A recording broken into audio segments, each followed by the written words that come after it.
ক্রিকেটে পুনর্জন্ম তো অনেকেরই হয়, কিন্তু বাংলাদেশের প্রেক্ষাপটে সাইফ হাসান ব্যতিক্রম। নতুন জন্মকে ধারাবাহিকতায় রূপ দিয়েছেন। প্রত্যাবর্তনের পর এবছর 9 ম্যাচে 24-6 হাঁকিয়েছেন সাইফ, এক ম্যাচেই 7টি। এশিয়া কাপে সাইফ হাসানের পুনর্জন্ম এবার আফগানিস্তান সিরিজে দেখিয়েছেন কতটা বদলেছেন, হয়েছেন পরিপক্ক। আন্তর্জাতিক টি-20তে অভিষেক রাঙাতে পারেননি। প্রথম 6 ম্যাচে 42 রান, 6 মাত্র 3টি। ব্যর্থতার গ্লানি নিয়ে বাদ পড়েছিলেন দল থেকে। তবে 2 বছর পর সাইফ ফিরেছেন ভিন্ন রূপে। এশিয়া কাপে ওপেন করলেও আফগান সিরিজে খেলেছেন 3, তবে সবখানেই সফল সাইফ।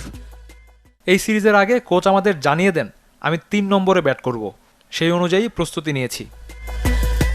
ক্যারিয়ারের দ্বিতীয় অধ্যায়ে সাইফের পরিসংখ্যান ঈর্ষণীয়। সব শেষ 9 ইনিংসে 14-4-এর বিপরীতে 24-6। কেবল আফগানিস্তানের বিপক্ষে সবশেষ টি-20তে সংখ্যাটা 7। টি-20তে বাংলাদেশের হয়ে এক ইনিংসে সবচেয়ে বেশি 6-এর রেকর্ডে দ্বিতীয় স্থানে সাইফ। আরব আমিরাতের বিপক্ষে সেঞ্চুরি ইনিংসে 9 ছক্কায় প্রথম স্থানে পারভেজ ইমন। 6 ছক্কায় 3 নম্বরে আরেক তরুণ তানজিদ তামিম।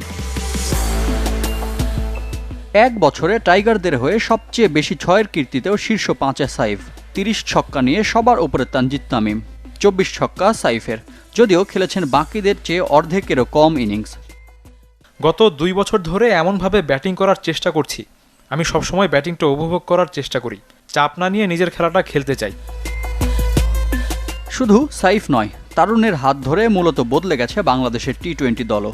চলতি বছর জিতেছে টানা 4 সিরিজ, মেরেছে 171 টেস্ট খেলুড়ে দেশের মধ্যে দ্বিতীয় সর্বোচ্চ। ব্যাট হাতে সাফল্যে বদলে গেছে সাইফ হাসানের জনপ্রিয়তাও। আফগানদের বিপক্ষে শেষ টি-20-র পর শুধু ফেসবুকেই তার ফলোয়ার বেড়েছে প্রায় 1 লাখ।